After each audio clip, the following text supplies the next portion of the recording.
Tito, capítulo 2, vamos ler os versículos de 11 a 15. Porquanto a graça de Deus se manifestou salvadora a todos os homens, educando-nos para que, renegadas a impiedade e as paixões mundanas, vivamos no presente século sensata, justa e piedosamente, aguardando a bendita esperança e a manifestação da glória do nosso grande Deus e Salvador Cristo Jesus, o qual a si mesmo se deu por nós, a fim de remir-nos de toda a iniquidade e purificar para si mesmo um povo exclusivamente seu, zeloso de boas obras. Diz estas coisas, exorta e repreende, também com toda a autoridade, ninguém te despreze. Vamos orar mais uma vez. Senhor, a Tua palavra está diante de nós. Nós pedimos que fales mais uma vez aos nossos corações. Em nome de Jesus. Amém. Amém. Podem sentar. É de graça ou é grátis? Esta é uma das frases que atrai mais gente. Em vários lugares por onde eu passei, já me atraiu o olhar. Quando eu vejo uma fila muito grande, eu já fiz esta pergunta: o que é que estão a dar aqui? Se vejo muita gente parada numa fila, num lugar que não é uma paragem de autocarro, não é um banco, às vezes acontece, as pessoas ficarem em alguns serviços na fila, mas se eu vejo muita gente junto em fila, eu fico a perguntar-me, já perguntei em voz alta, o que é que estão a dar aqui? Porque esta expressão é de graça, é grátis, atrai gente, atrai muita gente. É muito bom receber coisas de graça, receber presentes. Eu vi a semana passada a alegria de um dos nossos meninos, uma das crianças da nossa igreja, recebeu um presente, ele não estava à espera. E eu estava a conversar, e eu sei que os pais já o instruíram para não interromper quando virem que o Pedro ou os outros irmãos estão a conversar ou a orar. Mas a alegria era tão grande que não se conteve, ele teve que me interromper para mostrar o presente.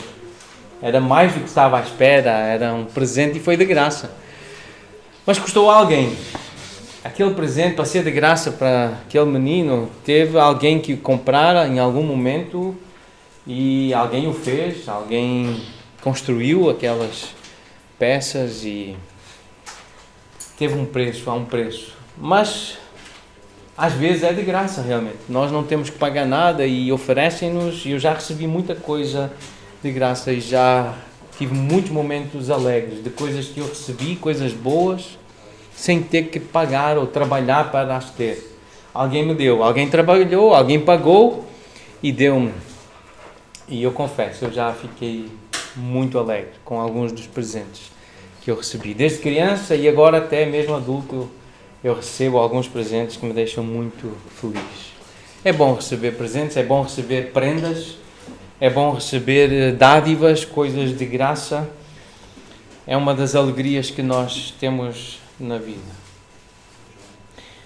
E nós recebemos um grande presente. Nós que somos cristãos, e nós acabamos de cantar e de ler acerca dessa dádiva, desse dom, nós temos recebido muitas bênçãos, mas há uma especial. E é sobre essa que nós vamos hoje também meditar.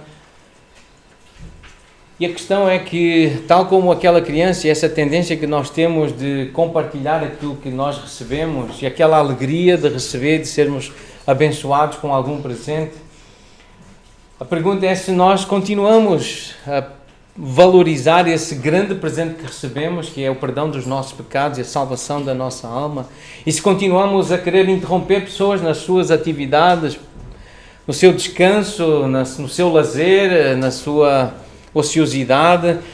Nós queremos falar desse presente. Se nós ainda mantemos essa intenção e esse desejo de compartilhar acerca desse grande presente que nós recebemos, essa alegria que nós temos de termos sido alcançados pela graça do nosso Deus. O versículo 11 começa desta forma: porquanto a graça de Deus se manifestou salvadora a todos os homens. E aqui não é uma referência apenas ao atributo divino, essa característica que Deus é gracioso, esse seu essa sua característica, esse seu atributo, mas esta expressão refere-se ao próprio Senhor Jesus Cristo. Ele é a graça encarnada. Jesus é a expressão da graça. Ele é a própria graça.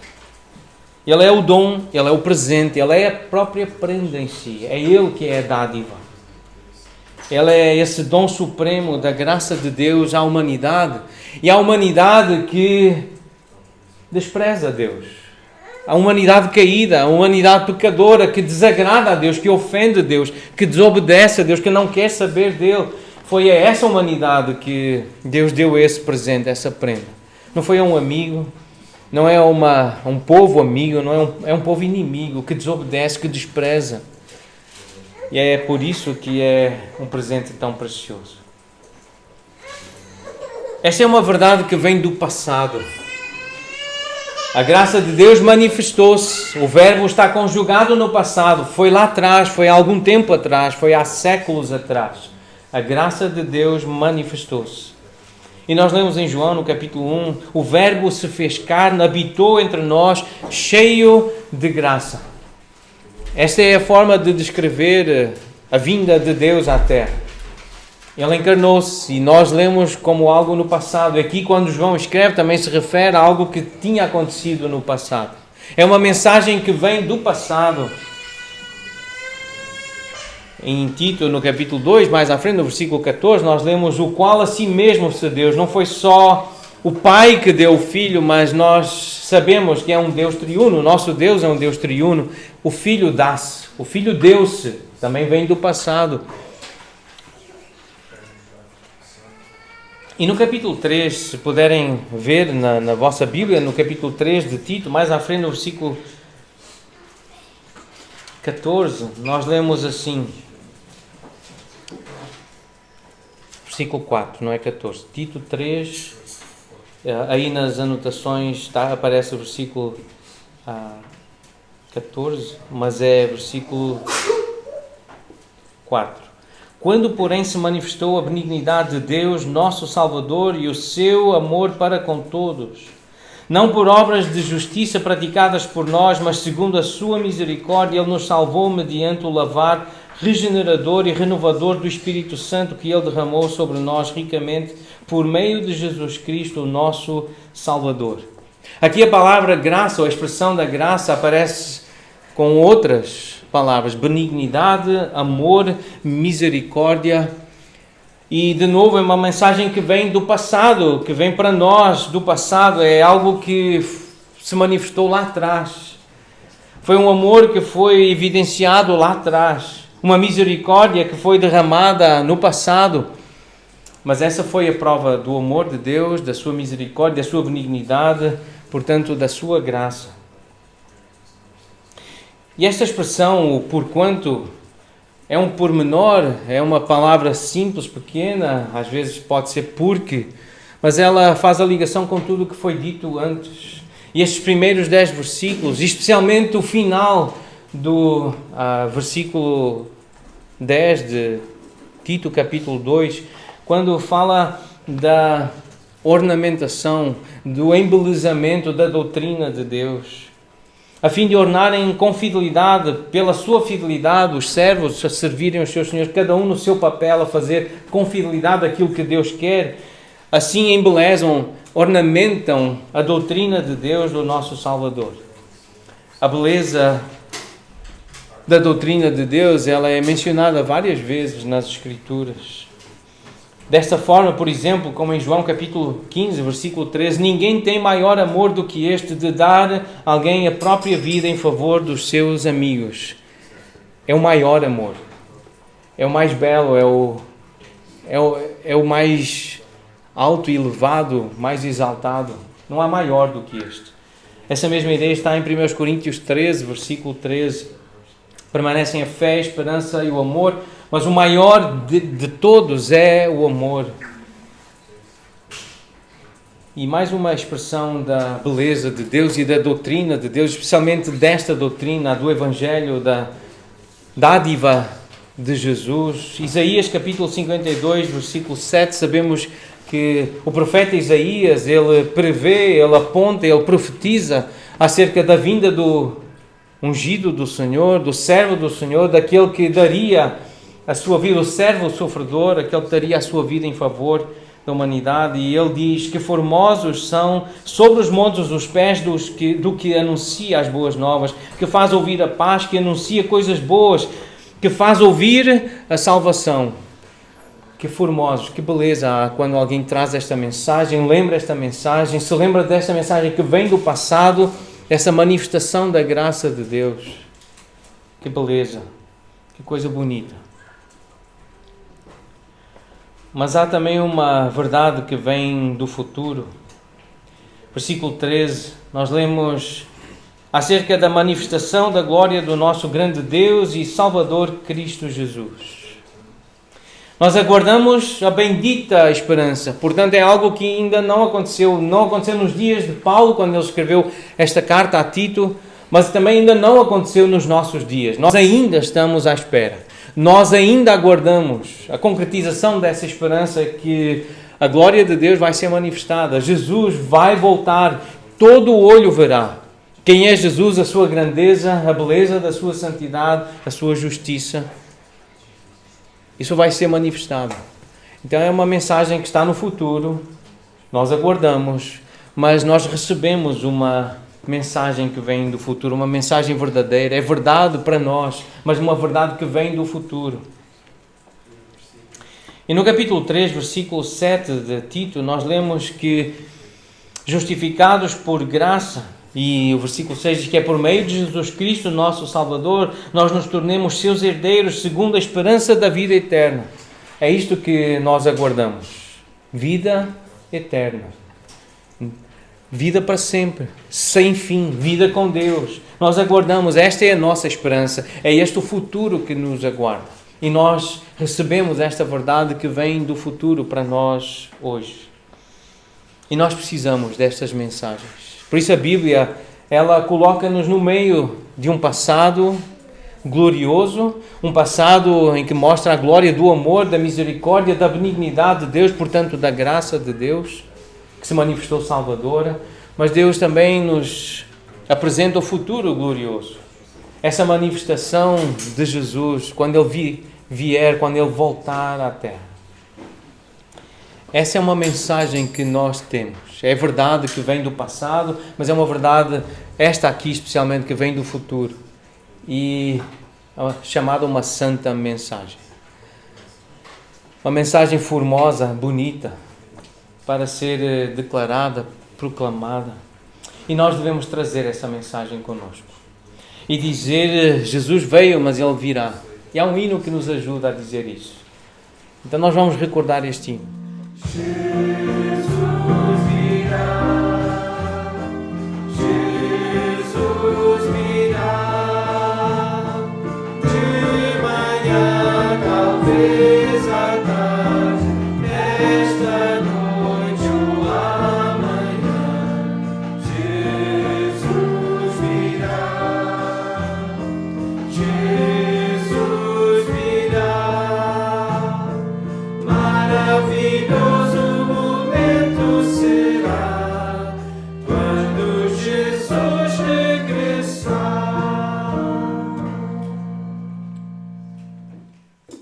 Mensagem que vem do futuro para nós hoje, para a igreja hoje aqui,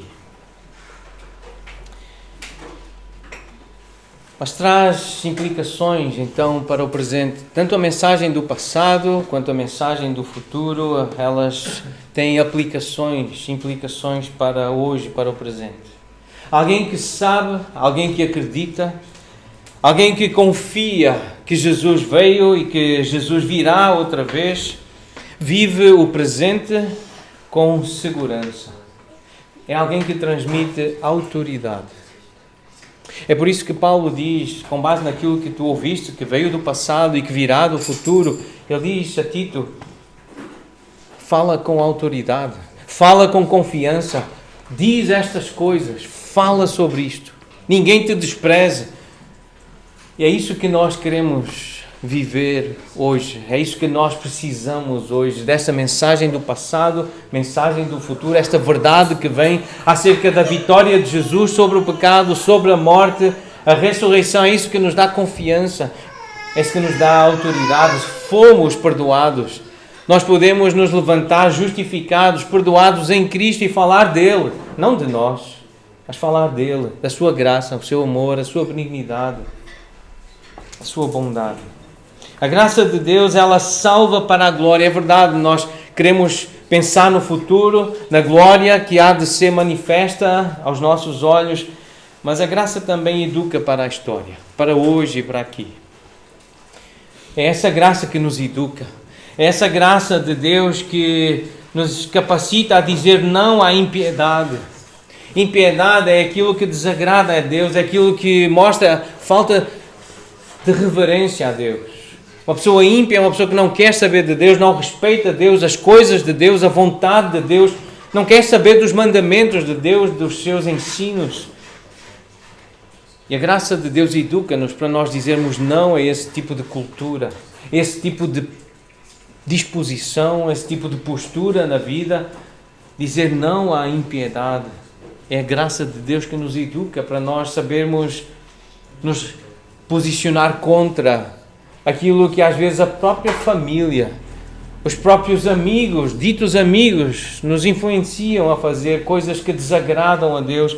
Nós dizemos não com autoridade, com confiança, porque conhecemos Deus, sabemos quem Deus é, sabemos o que Deus fez, a mensagem que vem do passado e que vem do futuro para nós hoje, para nós termos essa confiança, essa autoridade.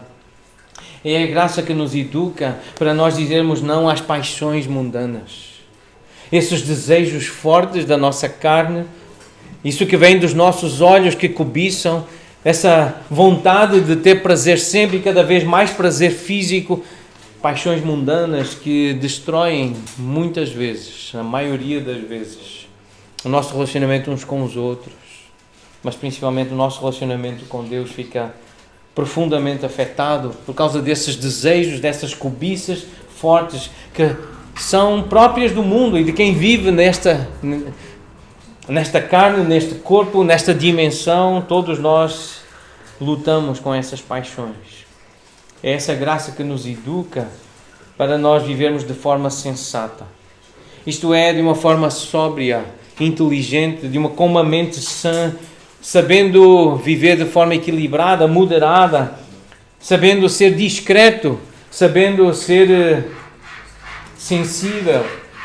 Essa é a palavra que traduz essa ideia de sensatez. É a graça de Deus que nos educa para aqui na história nós vivermos de forma justa.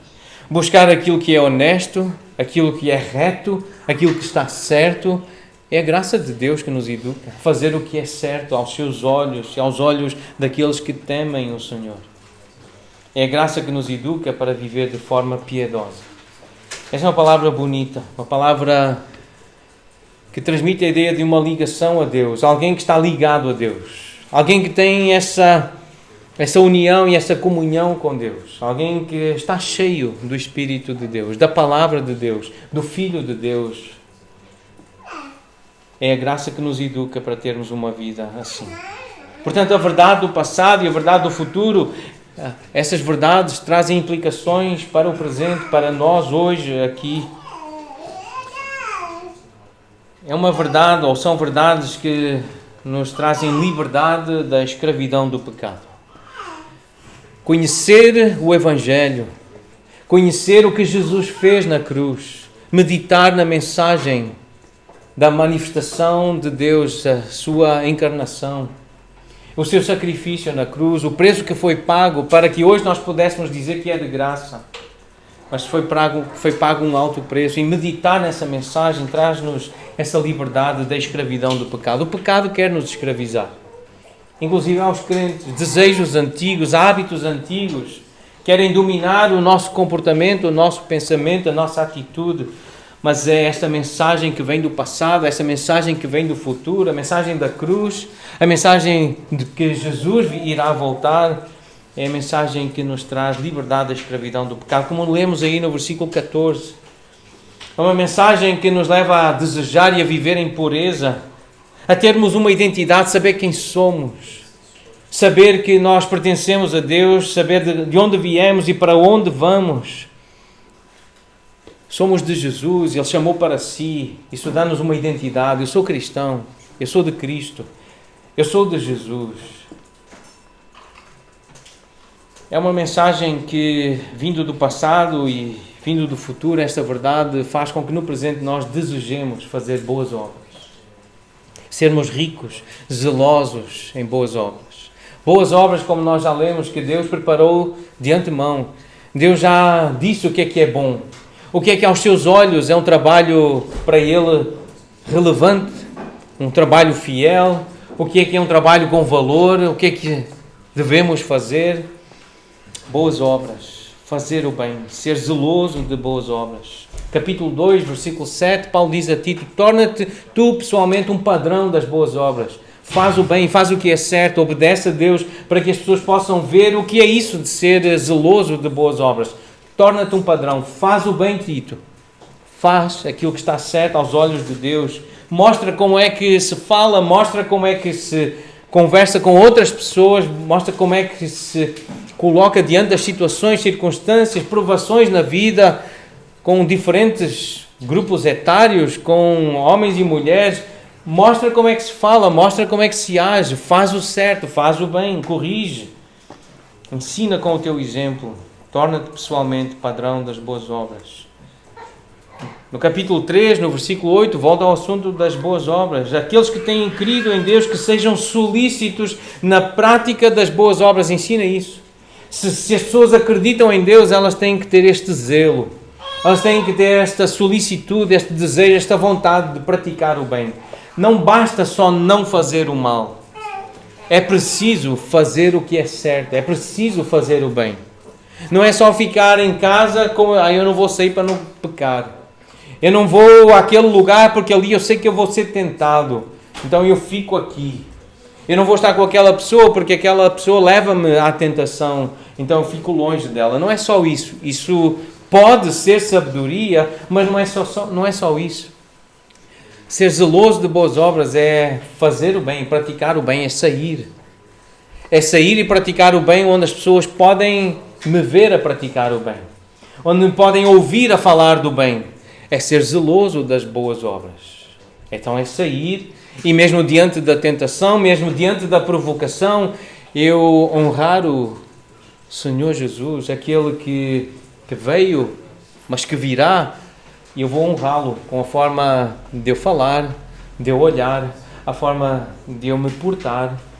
É fazer o bem, é praticar o que é certo, é fazer boas obras. Ainda no versículo 14, Tito capítulo 3, versículo 14, no final da carta, a última recomendação. Então agora, quanto aos os nossos irmãos, aqueles da nossa família da fé, os que creem como nós em Deus, quanto aos nossos, Tito, que aprendam também a distinguir-se nas boas obras a favor dos necessitados, para não se tornarem infrutíferos. Sempre vai haver pobres no nosso meio, disse o Senhor Jesus. Sempre vai haver gente necessitada. Alguns de coisas materiais, mas principalmente daquilo que é espiritual, das coisas espirituais, das coisas do alto. Pobres espiritualmente. Pobres no conhecimento de Deus. E por isso a graça educa-nos a falar das riquezas que há em Cristo. Falar da sabedoria que há em Jesus. Nesta mensagem do passado, mas também nesta verdade que vem do futuro. Falarmos de Jesus que veio e que virá. E ajudarmos e servirmos outros. Seja com entrega de literatura, seja começando a conversar com uma ilustração, com uma história, com um testemunho pessoal. Seja convidando para vir a uma reunião como esta. Seja enviando uma ligação da internet para uma pregação, uma palestra, um hino, um site que tem respostas a perguntas que as pessoas normalmente fazem. Mas nós anunciamos, nós partilhamos. Nós interrompemos conversas porque nós estamos alegres com o dom que recebemos. Com essa maravilhosa graça, essa sublime graça, com esse dom inefável que nós recebemos. E nós queremos que as pessoas conheçam, que as pessoas saibam. Nós queremos fazer o bem, queremos falar sobre o bem, nós queremos mostrar aquilo que Deus fez por nós. Nós não queremos ser infrutíferos, nós não podemos ser infrutíferos. Nós temos que dar fruto, porque somos de Jesus. Nós somos de Paulo, nós somos de Pedro, nós somos de Tito, nós somos desta cultura bíblica. E quem conhece as Escrituras, quem é de Deus, não fica infrutífero, não pode se contentar em apenas ter fé e dizer que crê que vai para o céu e aqui não faz nada. Aqui fica à espera, a olhar para o céu, à espera que Jesus volte. Houve pessoas assim em Tessalónica e tiveram que ser duramente confrontadas. Pessoas que não queriam trabalhar à espera que Jesus as viesse buscar. Elas acreditavam, como nós acreditamos e como cantamos. Será hoje, esta noite? Será agora que Jesus nos vem buscar? E havia pessoas nessa expectativa, é agora que Jesus vem. Eu vi um relâmpago. Eu ouvi dizer que há guerra. Então é agora que Jesus vem. E não queriam trabalhar, não queriam fazer boas obras, não queriam fazer o que deviam fazer. E foram duramente criticadas. Não, tem que fazer o que é certo, tem que praticar. O seu papel é homem, trabalhe como homem. É marido, trabalhe como marido. Esposa, faça o seu papel. Filho, desempenhe o seu papel. Pratique o bem, faça boas obras. Esta semana nós recebemos na nossa casa um irmão cujo testemunho causou um grande impacto na nossa família. Eu é que tive a oportunidade de conversar um pouco mais com ele. Eu já o conhecia, já tinha estado com ele no Brasil. Ele é do Brasil, ele é de São Paulo. E veio, assim, de repente, passou por aqui, por Lisboa, surgiu uma oportunidade de ele ir à Guiné-Bissau para representar uma missão que quer ajudar empresários e a se ligarem a pastores para trabalharem juntos em campos missionários e em lugares muito carentes, como é a Guiné-Bissau, é um dos países mais pobres e precisa muito de investimento e de pessoas que sejam empreendedoras, que arranjem emprego, trabalho, tenham ideias, mas acima de tudo que honrem Jesus, que façam bem, que com o seu trabalho procurem mostrar Cristo e adornar, ornamentar a doutrina de Jesus.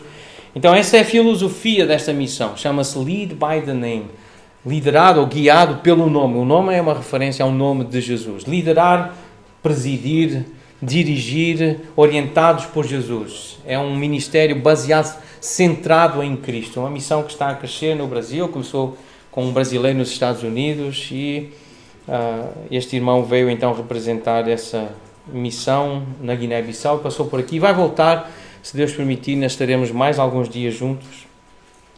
Mas eu gostei de ouvir o testemunho deste homem. Ele tem 4 cursos universitários, ele fez, lá chamam bacharel, aqui para nós seria uma licenciatura, mas ele terminou uma licenciatura em contabilidade, ele fez todos os anos de contabilidade, de economia, administração, que para nós é gestão, e também fez uma licenciatura em matemática.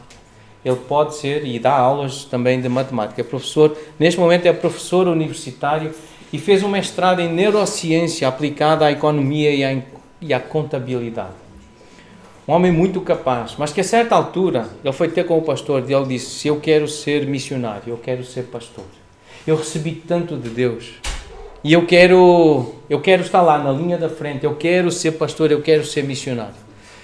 E o pastor, conhecendo o currículo dele, disse: não, eu não quero que tu sejas um pastor ou missionário. Eu gostaria que tu considerasse a possibilidade de manter a tua profissão, o teu trabalho e que acrescentasses ao teu horário essa responsabilidade de ajudar pastores, de ajudar missionários, de servir os pastores e os missionários com a capacidade que Deus te deu de tu treinares pastores que precisam de habilidade nessa área de administração, de gestão, precisam de ajuda. Há muitos missionários e muitas agências missionárias a precisar de ajuda nessa área de finanças, como lidar com finanças, como transferir dinheiro, como conhecer as leis dos países, as leis comerciais e a melhor forma de transferir dinheiro de um país para o outro. Então, tu és um homem muito bem preparado, tu és alguém que pode ser e está a ser muito bem sucedido no mundo empresarial, no mercado de trabalho, mas ele que tinha este desejo de ser missionário, de ser pastor, e a razão é porque ele estava muito grato pela salvação que ele recebeu.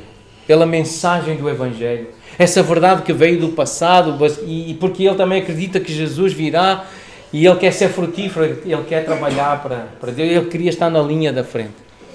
Então ele foi persuadido por esse pastor, que ele considerou o conselheiro dele, e com quem trabalha agora. Esse pastor é um dos que está envolvido na missão, a treinar outros pastores, ele já está reformado, e esse irmão abraçou. Então ele dá aulas durante o dia na universidade, 7, 8 horas a trabalhar na universidade, depois fica lá mais 4, 5, 6 horas no escritório a gerir esta missão e a trabalhar. Sai de madrugada de casa, chega às 11 da noite, porque trabalha em São Paulo, vive em Atibaia, 1h10 de caminho, e esta é a rotina deste irmão. Quer ser frutífero, ele está grato, ele quer fazer o bem, ele é zeloso de boas obras.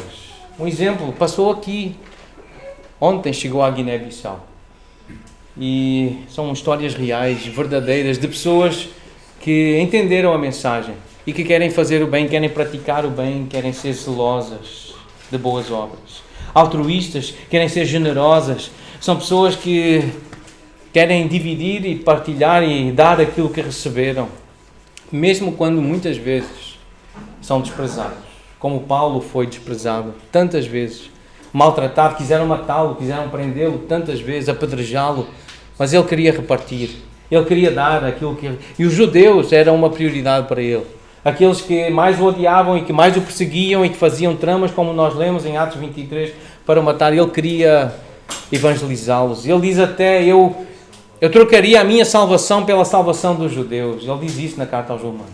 Eu abriria mão da minha salvação se isso desse a salvação ao meu povo. Esse é o coração de alguém que entendeu a verdade que vem do passado, a verdade que vem do futuro e que tem implicações para o presente. O Evangelho leva-nos a afirmar, sair da nossa boca palavras, diz estas coisas, fala. O Evangelho, essa mensagem, leva-nos a escrever documentos como declarações de fé e credos, a dar testemunho, a preparar o testemunho para contar a alguém que pergunta a razão da nossa vida, a razão da nossa fé, porque é que estamos na igreja, porque é que vamos a um lugar para cantar, ler a Bíblia, orar, preparar o nosso testemunho, falar, pregar, anunciar, escrever, tornar conhecida essa mensagem. É uma forma de obedecer a isto que está aqui no versículo 15. Diz estas coisas, fala, diz estas coisas. A graça de Deus, ela salva para a glória, mas ela também educa para a história. Para aqui, na história, enquanto aqui estivermos, nós sabermos o que fazer e como fazer. É a graça de Deus que nos capacita a isso. Portanto, a doutrina da salvação, ela pode ser resumida com estas 3 expressões. Uma que vem do passado, nós fomos livres da pena do pecado, e é a doutrina da justificação. No presente, nós somos livres do poder do pecado, é a doutrina da santificação. E no futuro, nós seremos livres da presença do pecado, é a doutrina da glorificação. É isto que nós acreditamos, é isto que nós pregamos, é isto que nós dizemos, por isso nós exortamos e repreendemos. Isto é aquilo que nós abraçamos e debaixo dessa nomenclatura que é o aconselhamento bíblico. Com base no Evangelho, com base nesta verdade que vem do passado e do futuro e que tem implicações no presente, nós exortamos, nós repreendemos, nós chamamos para perto, nós vamos até onde as pessoas estão, quando longe de Deus, quando afastadas de Deus, e nós exortamos. Nós chamamos a atenção, nós aconselhamos.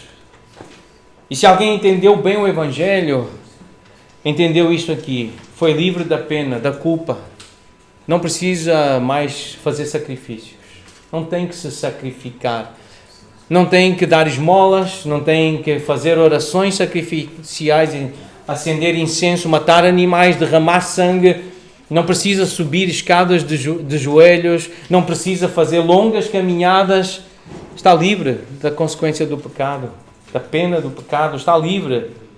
Jesus deu a sua justiça. Mas se alguém entendeu bem o Evangelho, é alguém que pode afirmar também com confiança e com autoridade. Eu estou livre do poder do pecado na minha vida. Este pecado não me vai dominar. Eu não vou fazer a vontade da carne. Eu não vou fazer a vontade do mundo. Eu não vou fazer a vontade do diabo. Eu estou livre. Porque eu entendi a mensagem que vem, essa verdade que vem do passado, da cruz. Eu entendi e creio nessa mensagem que vem do futuro. Jesus virá. Isso dá-nos autoridade para dizer: eu estou livre. Eu estou livre do poder do pecado. Eu não tenho que pecar. Eu não tenho que desobedecer. Jesus dá-me essa liberdade. E nós todos aguardamos aquilo que viveremos, essa presença, essa linda mensagem que vem do futuro, esse glorioso momento de estar na presença de Jesus, de viver na sua presença. E para terminar, eu queria contar uma história. Eu tenho a certeza que eu já contei há algum tempo atrás, não sei há quanto tempo, mas é uma história baseada em Filipenses capítulo 4. Aquela expressão que Paulo diz: eu aprendi a viver contente. Em toda e qualquer situação, circunstância, eu aprendi a viver contente. Então, é os versículos 11 e 12 de Filipenses. Então, o testemunho, eu não sei o nome da pessoa que viveu esta experiência, mas é um facto verídico, é contado, é um relato, é uma história, uma narrativa de alguém que quis ajudar um amigo, estava a ajudar um amigo numa hora de aflição. E ele, referindo-se a esse amigo, dizia: durante toda a vida, esse homem, esse meu amigo, ele foi muito generoso e bondoso para as outras pessoas. Ele queria ajudar, ele era zeloso, ele queria fazer o bem, ele era zeloso das boas obras. Mas agora ele estava velho, idoso. E quando eu o quis visitar, disseram que ele estava no hospital. Como todos os quartos daquele hospital estavam lotados, estavam cheios, não havia lugar, colocaram-no na enfermaria. E no chão, não havia macas. Quando eu vi aquilo, eu fiquei revoltado. Ele sempre tinha ajudado os outros, era uma pessoa generosa, bondosa, e agora que ele precisava de ajuda, não havia lugar, um lugar digno para ele, uma cama para ele poder se deitar e descansar. E eu fui ter com a administração, revoltado, chateado, fui reclamar, e garantiram-me que no dia seguinte iriam providenciar, o mais rápido possível, iam dar um quarto para esse senhor idoso ficar. Então depois foi lá a hora da visita, ter com esse amigo, e quando eu cheguei, estava lá, eles já o tinham colocado numa maca no corredor do hospital, ainda não havia um quarto, mas eu cheguei lá ao corredor, ele estava numa maca agora, e antes de eu conseguir dizer alguma coisa, o meu amigo, disse-me assim: não é incrível que a minha cama, a minha maca, esteja aqui neste corredor? Não é uma coisa maravilhosa? Já fazia tanto tempo que eu não conseguia falar do Senhor Jesus a outras pessoas. Eu não tinha oportunidade. Agora eu fui internado e aqui neste corredor é um lugar estratégico, porque passa aqui tanta gente. Olha, não imaginas quantas pessoas eu já parei para poder falar do meu Senhor Jesus com aqueles que estão aqui a passar. E que alegria! Deus providenciou tudo da melhor forma. Agora aqui estou eu, deitado na cama, e a poder contar às pessoas que eu estou a caminho da eternidade. Eu sei que já me falta pouco tempo. As pessoas vêm até mim para me contar os seus problemas e eu posso orar com elas. Que providência maravilhosa do Senhor. O homem, o amigo, disse: eu fiquei tão envergonhado com a minha avaliação equivocada. Eu fiquei com tanta vergonha de ter pensado o que eu pensei. Este sentimento de constrangimento pode levar a um verdadeiro arrependimento e uma mudança de atitude, de comportamento. Quando nós conhecemos pessoas assim, quando nós reclamamos e temos essa tendência de ver o pior lado das histórias, quando nós conhecemos e temos contato com gente assim, esse choque, esse constrangimento, essa vergonha pode nos levar a mudar a nossa mentalidade, a nossa atitude, a nossa forma de responder. Quando Paulo escreveu aos Filipenses, ele disse várias vezes: eu estou contente com a minha situação. E não é porque estivesse tudo bem, porque ele estava preso num lugar que não era certamente agradável. Mas ali ele também podia servir a Deus. Ele podia falar com os guardas. E ele estava feliz pelas oportunidades que estava a ter de falar com quem o julgava e com quem o guardava. Por isso, esta pessoa escreveu, essa pessoa que contou a história, eu desejo isto para mim também. Ter os olhos abertos para as oportunidades. Eu desejo ter humildade para as aceitar da mão de Deus como elas vêm. E desejo ter coragem para as aproveitar. Que nós sejamos assim, aprendizes, pessoas atentas à verdade que vem do passado, com os olhos na verdade que vem do futuro, mas para vivermos hoje, aproveitando bem as oportunidades. Com humildade, para as aceitar da forma como Deus as traz. Muitas vezes vem com sofrimento, sim, mas com coragem para falar, abrir a boca, dizer estas coisas com toda a autoridade, sem medo de ser desprezado, porque alguém que está seguro em Cristo não pode ser desprezado. Deus não despreza. É de graça esta mensagem. É pela graça.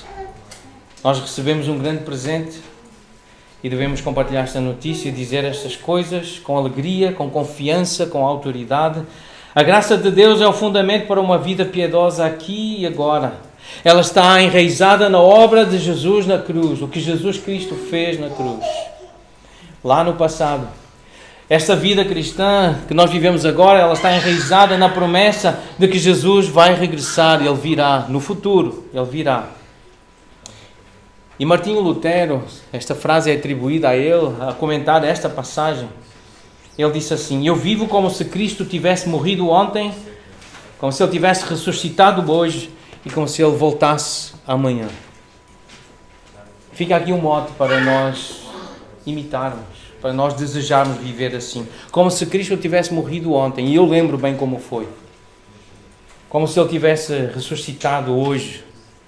E eu creio que Ele está vivo. Eu sinto a vida dele em mim. E Ele vai voltar amanhã. Eu quero estar pronto para estar na presença dele. A nossa busca atual por piedade, esse desejo de agradar a Deus, está localizada entre a morte e a ressurreição de Jesus e da sua segunda vinda, a graça da sua encarnação passada e a glória da sua manifestação futura. Os nossos corações devem encher-se de louvor em resposta à graça de Deus, porque é uma graça maravilhosa. É realmente uma graça sublime.